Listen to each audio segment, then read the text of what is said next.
Masih ada satu pertanyaan, silakan Syasha. Ya, terima kasih Mas Agung. Dan selanjutnya ada penanya di sebelah saya. Assalamualaikum, dengan Bapak siapa Pak? Dipakai mic-nya? Mic-nya dipakai? Nama saya Gusmito. Bapak Gusmito. Ya, silakan disampaikan pertanyaannya Pak. Agak keras, agak keras. Assalamualaikum warahmatullahi wabarakatuh. Saya ada dua pertanyaan buat Bapak Kiai dan Ustazah.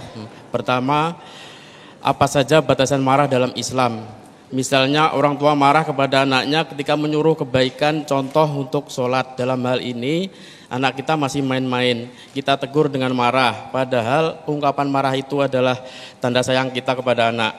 Pertanyaan yang kedua, apakah ada riwayat atau contoh dari Kanjeng Nabi besar Muhammad SAW yang secara langsung beliau mencontohkan dengan sikapnya untuk marah maupun untuk tidak marah ketika ada seseorang yang berbuat gaduh maupun mengotori masjid. Terima kasih. Wassalamualaikum warahmatullahi wabarakatuh. Waalaikumsalam warahmatullahi wabarakatuh. Terima kasih pertanyaannya Bapak, luar biasa. Mungkin bisa dijawab oleh Ustazah Lina. Silakan.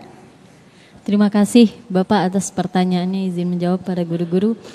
Jadi kalau ada orang marah, tadi udah banyak tipsnya ya. Dari baginda Rasulullah juga sudah banyak mencontohkan. Nah, kalau dari saya sedikit menambahkan, mungkin bisa kita slow dulu Bu, kalau bahasa anak milenial sekarang. Diamkan dulu sejenak, dipaus dulu. Nah, tuh kata bapaknya, dipaus dulu. Kalau lagi berinteraksi baik sama anak, baik sama orang tua, baik sama pasangan, dipaus dulu, diamkan dulu sejenak biar amarahnya sedikit mereda. Sudah diberikan saran-saran tadi untuk berwudu, untuk berganti posisi. Kemudian setelah sedikit mereda baru diajak berkomunikasi. Jadi tidak bisa orang marah langsung kita balas marah. Orang marah langsung kita sabar-sabar, tenang. Gak akan Bu, Pak. Pasti tetap berkobar rasa amarahnya. Selain kita menyarankan hal-hal yang tadi dicontohkan oleh baginda Rasulullah SAW, kita biarkan dulu sejenak, kita biarkan tenang dulu sejenak, biar mereda dulu amarahnya, baru kita komunikasikan, baru kita bisa berikan saran-saran, atau baru kita bisa berkomunikasi marahnya ini karena apa, harus bagaimana, menyelesaikannya seperti apa, seperti itu. Ustaz. Baik, mungkin sedikit Kiai berkaitan dengan adakah riwayat yang menyatakan Rasulullah menunjukkan bagaimanakah memanajemen marah ini Kiai?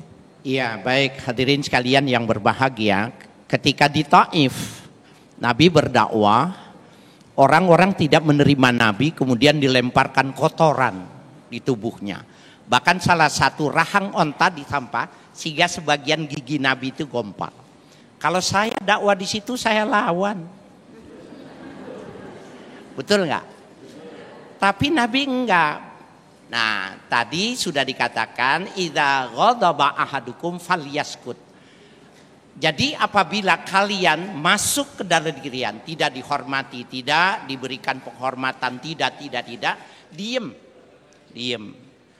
Maka diam itulah sebenarnya yang bisa meredakan marah.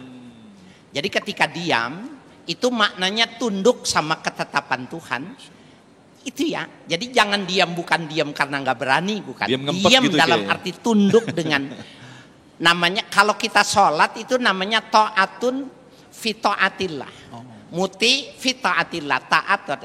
Tapi kalau yang jelek namanya ta'atun fi sultanillah, taat dengan ketetapan Allah. Nunduk diam itu ibadah. Jadi bukannya diam itu tidak takut, tidak berani, takut, bukan. Dia beribadah dengan diam, maka dia akan reda. Baik, terima kasih Kiai dan pemirsa. Di segmen kelima nanti kita akan saksikan sebuah tayangan dengan tema donasi barang. Kita akan saksikan bersama dan kita akan mengambil ibroh dari tayangan yang segera kita saksikan selepas pesan-pesan berikut ini. Damai Indonesiaku.